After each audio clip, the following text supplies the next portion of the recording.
வணக்கம் மக்களே. நம்ம சேனல்ல தொடர்ந்து ரிவ்யூஸ் தாங்க பார்த்துக்கிட்டு இருக்கோம். அந்த வகையில இப்ப நம்ம எதை பத்தின ரிவ்யூ பார்க்க போறோம் அப்படின்னா, கார்த்திக் கதையில என்ன நடந்துச்சு அப்படிங்கறத பத்தி தாங்க இந்த வீடியோல பார்க்க போறோம். ஸோ மறக்காம இந்த வீடியோக்கு லைக் பண்ணிக்கோங்க. நம்ம சேனலையும் சப்ஸ்கிரைப் பண்ணிட்டு பக்கத்துல உள்ள வெள்ளைக்கானையும் கிளிக் பண்ணி ஆல்னு செட் பண்ணிக்கோங்க. அப்பதாங்க அடுத்தடுத்து வீடியோஸ் போடும் பொழுது தொடர்ச்சியா உங்களுக்கு நோட்டிபிகேஷன் வரும். பார்க்கலாம். சரி வாங்க வீடியோல என்ன நடந்துச்சு அப்படிங்கறத பத்தி நம்ம இப்ப பார்ப்போம். நம்ம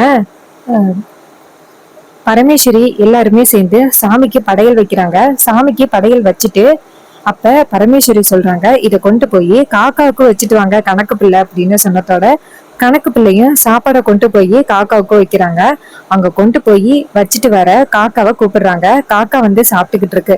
அதுக்கப்புறமா எல்லாருக்கும் சாப்பாடு பரிமாறுறதுக்காக ரேவதி போயிட்டு சாம்பாரை எடுக்கிறாங்க. அந்த சாம்பார்ல தான் விஷமே கலந்துருக்காங்க. ரேவதி சாப்பாடெல்லாம் கொண்டாந்து வச்சதோட சாப்பிடறதுக்காக எல்லாரும் வரிசையா வந்து நிக்க அவங்கள உட்கார வச்சுட்டு அவங்களுக்கு இலைய எடுத்து போடுறாங்க நம்ம மயில் வாகனம். அதுக்கப்புறம் எல்லாருக்கும் சாப்பாடு வைக்கிறாங்க. இன்னொரு பக்கம் அந்த ஊர் தலைவர் இருக்காருல்ல, அவர் எதேச்சியா அந்த காக்காவுக்கு சாப்பாடு வச்ச பக்கம் போகும் பொழுது காக்கா செத்து போய் கிடக்குறத அவர் பாக்குறாரு. பார்த்ததோட அவருக்கு ரொம்ப அதிர்ச்சி. என்ன இது, சாமிக்கு படையல் போட்டத காக்காவுக்கு வச்சா காக்கா சாப்பிட்டுட்டு செத்து போய் கிடக்கு. ஐயோ, அப்ப சாப்பாட்டுல விஷம் கலந்துருக்கோ, நம்ம போயிட்டு எப்படியாவது தடுக்கணும் அப்படின்னு அங்கிருந்து ஓடி வராரு. இன்னொரு பக்கம் விருமனும் கருப்பையாவும் அந்த பரிமாறுற இடத்த பாத்துக்கிட்டு, இன்னைக்கு அந்த பரமேஸ்வரி அன்னதானம் பண்ண எல்லா சாப்பாட்டுலயும் விஷம் கலந்துருக்கு. ஊரு ஃபுல்லா இன்னைக்கு ஒப்பாரி சத்தம் கேட்க போகுது. பரமேஸ்வரி ஜெயிலுக்கு போக போறா அப்படின்னு விருமனும் கருப்பையாவும் சந்தோஷத்துல இருக்காங்க. எல்லாருக்கும் சாப்பாடு பரிமாறி முடிச்சதோட எல்லாரும் சாப்பிடுறதுக்கு சாப்பாட்டுல கை வைக்க அப்ப ஊர் தலைவர் ஓடி வந்து தடுக்கிறாரு. யாரும் சாப்பிடாதீங்க அப்படின்னு. இதை கேட்டதோட பரமேஸ்வரி அதிர்ச்சியாகி, என்னையாச்சு, ஏன் சாப்பிடாதுன்னு சொல்ற? அவர் சொல்றாரு, அம்மா, காக்காவுக்கு வச்ச சாப்பாடு காக்கா சாப்பிட்டுட்டு செத்து போச்சு. சாப்பாட்டுல விஷம் கலந்துருக்கு. யாரும் சாப்பிடாதீங்க அப்படின்னு. இதை கேட்டதோட சாப்பாட்டுக்கு வந்திருந்தவங்க எல்லாருமே அதிர்ச்சியாகி எந்திரிக்கிறாங்க. பரமேஸ்வரி கேக்குறாங்க, என்னையா நடக்குதுங்க? அப்ப அவர் சொல்றாரு, யாரும் இந்த சாப்பாடை சாப்பிடாதீங்க அப்படின்னு. விருமனும் கருப்பையாவும் இத பார்த்துட்டு அதிர்ச்சி ஆகுறாங்க. அப்ப கார்த்திக் சொல்றாரு, இங்க பாருங்க, நீங்க நினைக்கிற மாதிரி இதுல விஷமெல்லாம் கலந்துல்ல, வேணும்னா நான் சாப்பிட்டு பாக்குறேன் அப்படின்னு உட்கார்றாரு. அப்ப கார்த்திக்கு சாப்பாடு பரிமாறுறாங்க. விருமன் இத பார்த்துட்டு, எப்படியோ ஊர்ல உள்ளவங்க சாகல அப்படின்னாலும் அந்த ராஜ சேதுபதியோட பேரை செத்தா எனக்கு சந்தோஷம் தான் அப்படின்னு பாத்துக்கிட்டு நிக்கிறாரு. கார்த்திக் சாப்பிட்டு முடிக்கிறாரு. அப்ப கார்த்திக் சொல்றாரு, நான் சாப்பிட்டு முடிச்சிட்டேன், எனக்கு எதுவும் பண்ணல பாத்தீங்களா அப்படின்னு. ரேவதி சொல்றாங்க, பாத்தீங்களா, அவரு சாப்பிட்டுட்டாரு, அவருக்கு ஒண்ணும் பண்ணல. உங்களுக்கு இன்னும் சந்தேகமா இருந்துச்சுன்னா நாங்க எல்லாருமே உட்கார்ந்து சாப்பிடுறோம் அப்படின்னு நம்ம ரேவதி, ரோஹிணி, மயில் வாகனம், பரமேஸ்வரி எல்லாரும் உட்கார்றாங்க. எல்லாரும் உட்கார்ந்து சாப்பிடுறாங்க. பரமேஸ்வரி சாப்பிட்டு முடிச்சுட்டு, பாத்தீங்களா, நாங்க எல்லாருமே சாப்பிட்டோம், எங்களுக்கு எதுவும் பண்ணல, உட்கார்ந்து சாப்பிடுங்க. எல்லாரும் சாப்பிட்டு முடிச்ச பிறகுதான் ஊர் மக்கள் உட்கார்ந்து சாப்பிடுறாங்க. அப்பதான் நம்ம விருமனையும் கருப்பையாவையும் காமிக்கிறாங்க. ரெண்டு பேரும் சரியான கோபத்துல போய் நிக்கிறாங்க. விருமன் சொல்றாரு, விஷம் கலந்தது உண்மைதான், எப்படி அவனுங்க யாருமே சாகல அப்படின்னு. அப்பதான் அந்த இடத்துக்கு அந்த விஷம் கலந்தவர் இருக்கான்னு அவன் நிக்கிறான். அவனை கூப்பிடுறாங்க. விருமன் கேக்குறாரு, டேய், என்னடா நடக்குது இங்க? நீ விஷம் கலந்தியா இல்லையா? அவர் சொல்றாரு, நீங்க சொன்ன மாதிரியே விஷம் கலந்தேன், ஆனா எதுக்காக எல்லாரும் சாகலன்னு எனக்கு தெரியல.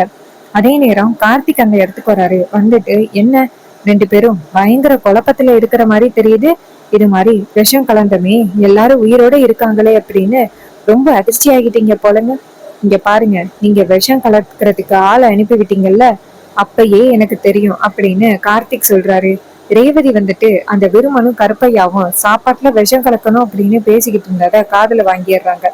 ரேவதி போயிட்டு நேரா ராஜா கிட்ட கார்த்திக் கிட்ட சொன்னதோட கார்த்திக் எப்படியோ வந்துட்டு அந்த விஷத்தை மாத்தி வச்சிடுறாரு. தேன் பாட்டிலா மாத்தி வச்சிடுறாரு.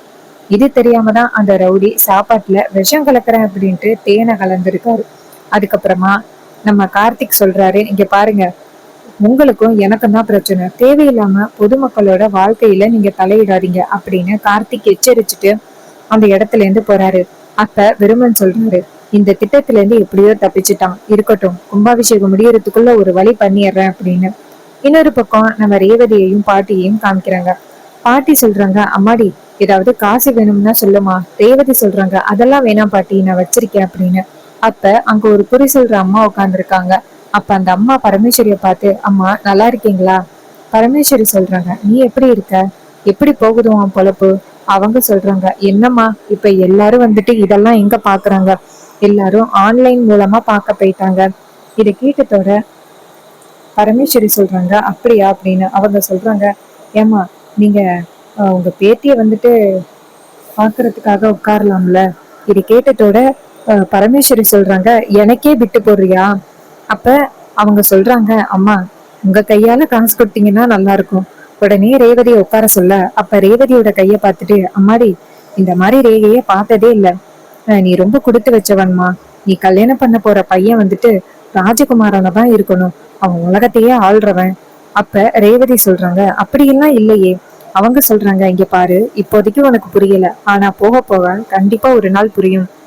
இங்க பாரு, நீ வந்துட்டு ஒருத்தவங்க உனக்கு கெட்டது நினைச்சாலும் அவங்களுக்கு நீ நல்லதையே சொல்றவ.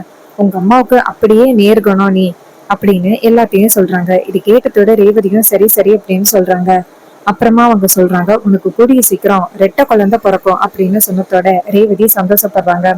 அப்பதான் ரேவதி நினைச்சு பாக்குறாங்க, கார்த்திக்கு ரேவதிக்கு ரெட்டை குழந்தை தூக்கி கொஞ்சுற மாதிரி. அப்ப அந்த அவங்க கேக்குறாங்க, என்னம்மா யோசனை பண்ணி பாக்குறியா? கூடிய சீக்கிரம் உன்னோட கற்பனை நிஜமாகும் பாரு அப்படின்னு சொல்லி வாழ்த்துக்கள் சொல்றாங்க. இதை கேட்டதோட பாட்டியும் ரொம்ப சந்தோஷமா அந்த குறி சொல்ற உங்களுக்கு காசு கொடுத்துட்டு, முருகா இது அப்படியே பழிக்கணும் அப்படின்னு சொல்றாங்க. இன்னொரு பக்கம் ரேவதி நடந்து போகும் பொழுது அங்க ஒரு ராமன் பொம்மைய பாக்குறாங்க. அதுல வந்துட்டு அந்த வளையத்தை தூக்கி போட்டா மட்டும்தான் கிடைக்கும். அப்ப ரேவதி போயிட்டு எவ்வளவு அப்படின்னு கேட்டுட்டு வளையத்தை வாங்கிக்கிறாங்க. வளையத்தை ஒவ்வொன்னா போட அதுல எதுவுமே ரேவதிக்கு கிடைக்கவே இல்லை. அப்ப ரேவதிக்கு கொஞ்சம் கஷ்டமா இருக்கு, என்னடா அது ஒண்ணுமே கிடைக்கவே இல்லையே அப்படின்னு. அந்த நேரம் கார்த்தியும் ராஜாவும் அந்த இடத்துக்கு வராங்க. அது மயில் வாகனம் கேக்குறாரு, என்ன ரேவதி ஏதோ விளையாண்டுகிட்டு இருக்க போல. ரேவதி சொல்றாங்க, ஆமா மாமா, அந்த இருக்குல்ல ராமர் பொம்மை, அது எப்படியாவது நான் ஜெயிக்கணும், பார்க்க ரொம்ப அழகா இருக்கு. கார்த்திக் சொல்றாரு, வேற எங்கேயாவது வாங்கிக்கலாம் வா. அப்ப ரேவதி சொல்றாங்க, இல்ல வேற எங்கேயாவது வாங்கிக்கணும்னா எனக்கு தெரியும், ஆனா பாட்டியோட இந்த கும்பாபிஷேகத்துல வாங்குறத நினைச்சு எனக்கு ரொம்ப சந்தோஷமா இருக்கு. இங்க எப்படியாவது நான் வாங்கிடணும் அப்படின்ட்டு ரேவதி சொல்ல, மயில்வாகனம் சொல்றாரு, நீ ஏன் ரேவதி கவலைப்படுற? அதான் நம்ம மாப்பிள்ள இருக்காரு, அவரு கண்டிப்பா உனக்கு ஜெயிச்சு கொடுப்பாரு அப்படின்னு சொன்னதோட ரேவதி சொல்றாங்க, அப்படியா? அப்ப கார்த்திக் சொல்றாரு, இங்க பாருங்க, இதெல்லாம் நடக்காத விஷயம். என்னால எல்லாம் அவ்வளவு சுலபமா அதை ஜெயிக்க முடியாது. ஏன் நீங்க தேவையில்லாம ரேவதி கிட்ட கண்டதையே சொல்லி அவளை குழப்பி விடுறீங்க? மயில் வாகனம் சொல்றாரு, சகல உங்க திறமையை பத்தி உங்களுக்கே தெரியல, நீங்க வாங்குங்க சகல அப்படின்னு சொன்னதோட உடனே கார்த்தியும் சரி கூட ட்ரை பண்ணி பாக்குறேன் அப்படின்ட்டு கார்த்திக் ஒவ்வொன்னா போட்டு பாக்குறாரு. எல்லாமே மிஸ்டேக் ஆகுது. அப்ப மயில் வாகனம் சொல்றாரு, மாப்பிள்ள 1 2 3 தடவை ட்ரை பண்ணிட்டீங்க, இப்ப 4வது தடவை கண்டிப்பா நீங்க ஜெயிச்சிருவீங்க, போடுங்க மாப்பிள்ள. அப்ப கார்த்திக் மறுபடியும் ஒரு வளையத்தை தூக்கி போட, ஆனா அது ஃபெயிலியர் ஆகிறது. இத பார்த்ததோட ரேவதிக்கு கொஞ்சம் மனசு கஷ்டமாயிருது. கடைசியா ஒண்ணு இருந்ததோட ரேவதி சொல்றாங்க, இதுக்கு மேல போட வேணாம். கார்த்திக் சொல்றாரு, ஏன் ரேவதி? ரேவதி சொல்றாங்க, இல்ல கடைசியா ஒண்ணு இருந்துச்சு, ஒரு வேலை கிடைக்கலன்னா நம்ம எனக்கு மிஸ் ஆகிட்டே அப்படின்னு கவலையா இருக்கும். இப்ப ஒண்ணு மிச்சத்தை திரும்பி கொண்டுட்டு போயிட்டோம்னா அது போட்டிருந்தா நம்ம ஜெயிச்சிருக்கலாம் அப்படிங்கிற ஒரு சந்தோஷத்திலேயே நான் இருந்துருவேன், வேண்டாம். அப்ப கார்த்திக் சொல்றாரு, ரேவதி பொறுமையா இரு, எப்படியாவது ஜெயிச்சிடலாம் அப்படின்னு சொல்லிட்டு கார்த்திக் நல்ல போக்கஸா இருந்து அதுல வளையத்தை தூக்கி போடுறாரு. கரெக்டா அந்த ராமரோட சிலையில போய் விழுகுது.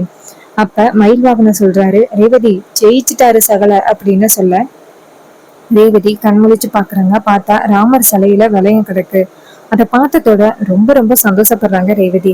சந்தோஷப்பட மட்டும் இல்லாம கார்த்தியை கட்டிப்பிடிச்சு தேங்க்யூ ராஜா அப்படின்னு சொல்றாங்க.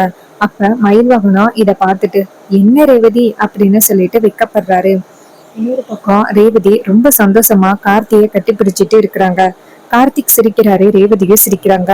சோ எபிசோட இப்படிதாங்க பினிஷ் பண்ணிருக்காங்க. சோ இந்த எபிசோட் உங்களுக்கு எந்த அளவுக்கு பிடிச்சிருந்துச்சு அப்படின்னு மறக்காம கமெண்ட்ல ஷேர் பண்ணுங்க. ஸோ இதே மாதிரி இன்னுமே அப்டேட்ஸ் நம்ம சேனல்ல நீங்க தொடர்ந்து பார்க்கணும் அப்படின்னாலும், இதுக்கு அடுத்து என்ன நடக்க போகுது, என்னெல்லாம் நடக்க வாய்ப்புகள் இருக்கு அப்படிங்கிறத பத்தி தெரிஞ்சுக்கணும் அப்படின்னாலும் மறக்காம நம்ம சேனலை சப்ஸ்கிரைப் பண்ணிக்கோங்க. பக்கத்துல உள்ள பெல் ஐகானையும் கிளிக் பண்ணி அவங்க செட் பண்ணிக்கோங்க. அப்பதாங்க தொடர்ச்சியா அடுத்தடுத்து புது புது வீடியோஸ் போடும் பொழுது உங்களுக்கு நோட்டிபிகேஷன் கண்டினியூஸா வரும், பார்க்கலாம். ஸோ இதே மாதிரி நெக்ஸ்ட் வீடியோல பார்ப்போம். தேங்க்யூ ஃபார் வாட்சிங்.